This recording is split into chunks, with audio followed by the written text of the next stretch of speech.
வணக்கம். Red news குரல். உமையாள்பதி ஊராட்சியில் பல ஆண்டுகளாக அடிப்படை வசதி இல்லாமல் இருளில் தவிக்கும் மக்கள். மயிலாடுதுறை மாவட்டம் கொள்ளிடம் ஒன்றியம் உமையாள்பதி ஊராட்சிக்குட்பட்ட கோவில்பத்து தெருவில் ஆதிதிராவிடர் சமூகத்தை சார்ந்தவர்கள் சுமார் 10க்கும் மேற்பட்ட குடும்பங்களாக வசித்து வருகின்றனர். இவர்கள் அங்கு வசிப்பதற்கு எந்த ஒரு அடிப்படை வசதிகளும் அரசு செய்து தரவில்லை என்று குற்றம் சாட்டுகின்றனர். உமையாள்பதி மெயின் ரோட்டிலிருந்து கோயில்பத்து தெருவிற்கு செல்லும் சாலை சுமார் 300 மீட்டர் கப்பி சாலையாக உள்ளது. இச்சாலை சேதமடைந்து குண்டும் குழியுமாக இருசக்கர வாகனங்கள் கூட செல்ல முடியாத நிலையில் உள்ளது. இந்த சாலை பல வருடங்களாக சீரமைக்கப்படாமல் இருப்பதால் சாலை இருபுறமும் கருவேல மரங்கள் முள்புதர்களாகவும் ஆபத்தான நிலையில் இருப்பதாகவும், இதனால் முதியவர்கள், பெண்கள், பள்ளி மாணவர்கள் சாலையில் செல்வதற்கு சிரமம் அடைந்து வருவதாக வேதனையுடன் கூறுகின்றனர். மேலும் அப்பகுதியில் தெரு மின் விளக்கு இல்லாததால் இரவு நேரங்களில் இருண்டு காணப்படுவதாகவும், இதனால் இரவு நேரங்களில் விஷசந்துக்களால் அபாயம் நேரிடுமோ என்ற அச்சம் உள்ளதாகவும் தெரிவிக்கின்றனர்.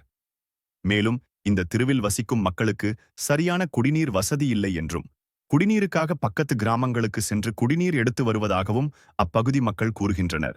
இந்த தெருவில் குடிநீர் காவியாகவும் குழம்பிய நிலையில் குடிப்பதற்கும் சமையல் செய்வதற்கும் பயன்படுத்த முடியாத நிலை இருப்பதாகவும், இதனால் நோய் தொற்று ஏற்படும் அபாயம் உள்ளதாகவும் கூறுகின்றனர். எங்கள் தெருவை எந்த அரசு அதிகாரிகளும் கண்டு கொள்ளவில்லை எனவும் குற்றச்சாட்டுகின்றனர். கொள்ளிடம் ஒன்றியம் உமையாள்பதி ஊராட்சியில் இப்படி ஒரு ஒதுக்குப்புறமான தெரு இருப்பதாக ஊரக வளர்ச்சித்துறை மற்றும் ஊராட்சி அலுவலருக்கு தெரியுமா என்றே தெரியவில்லை என்று இப்பகுதி மக்களை வேதனையுடன் தெரிவிக்கின்றனர். எனவே மாவட்ட ஆட்சியர் ஆய்வு செய்து அப்பகுதியில் மக்களின் நலன் கருதி அடிப்படை வசதிகளான சாலை வசதி, குடிநீர் வசதி மற்றும் மின்சார தெருவிளக்கு ஆகியவற்றை உடனடியாக செய்து தர வேண்டும் என்று அப்பகுதி மக்கள் வேண்டுகோள் விடுத்துள்ளனர். செய்தியாளர் ஜி.கே. ராஜீவ். இது உமையாள்பதி கொள்ளிட ஒன்றியம் சார். இது கோயில்பத்து தெரு. இந்த தெருவில் ஒரு 10 குடும்பங்கள் வசிச்சுட்டு இருக்காங்க சார். இந்த தெருவில் நிறைய ஸ்கூல் பசங்க, காலேஜ் பசங்கள்லாம் போயிட்டுருக்காங்க. நாங்கள் சின்ன பிள்ளையாக இருக்கும்போது போட்ட ரோடு சார் இது. சாலை வசதியும் இந்த தெருவுக்கு சரியாக கிடையாது, கரண்ட் வசதியும் இந்த தெருவுக்கு சரியாக கிடையாது சார்.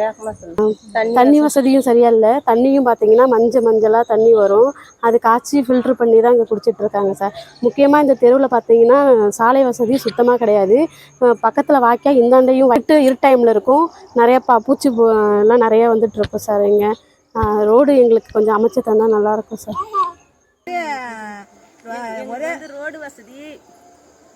ரோடு வசதி வேணும், தண்ணி வசதி வேணும்.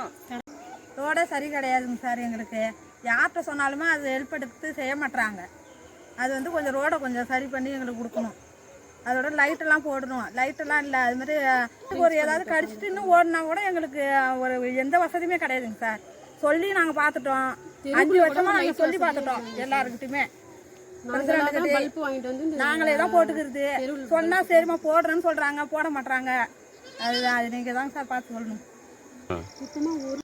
தண்ணி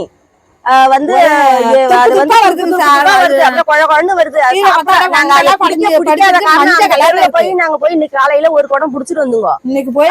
தண்ணி நல்லாவே சாப்பிட்டாலும் அப்படி தண்ணி.